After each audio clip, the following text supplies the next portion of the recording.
The following is a fanfic sequel to Studio Ponoc's The Imaginary, meaning it's not officially canon, and it may contain spoilers from it.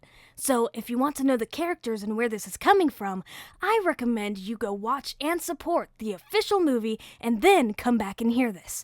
But for right now, you've been warned.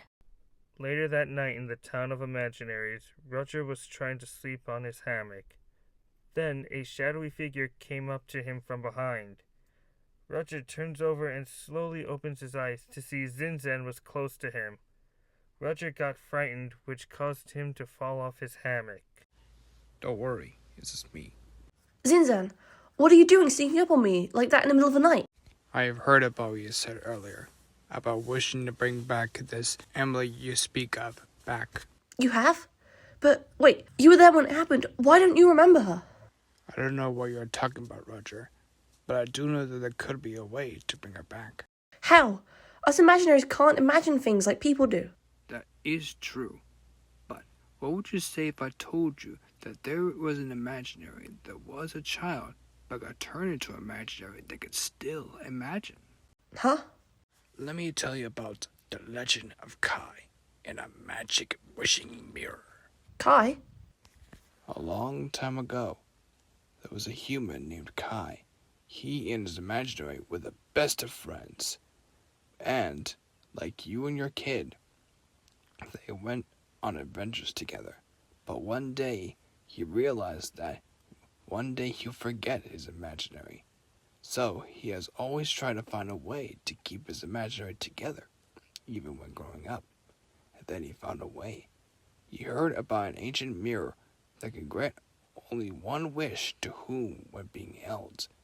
It was called the Wishing Mirror, and during an expedition he had found that mirror, which meant he had one wish. What was his wish? He wished to become an imaginary.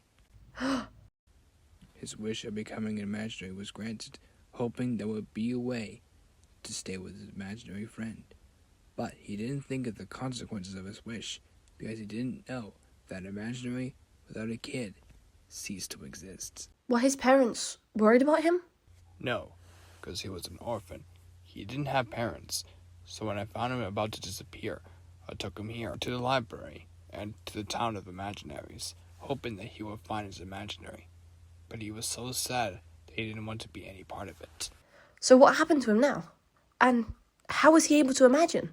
Well, he went to a corner and imagined being in the deepest, darkest part of town, where he could be all alone with nothing but his sadness. His wish was to become an imaginary, but still imagine things. Oh dear, that is such a sad tale. But what does it have to do with what you heard me say? Zinzan shows him an old journal he found with Kai's name on it. Well, I found this journal, and it has all of his entries and drawings on it. If you look here, maybe you can find something interesting, and maybe you can find something you're looking for. Rudger opens the journal and sees what's in it, and one page has made his eyes light up. Does everyone know this Kai legend? They have, but they believe that it's just an old wives' tale. But I know what I'm saying is the truth. So, if I find Kai, could he help bring Emily back? It could be a long journey. You'll have to go through the deepest, darkest parts of town to find him. I'll do whatever it takes to bring Emily back. That way, when she's back, everyone will remember her again.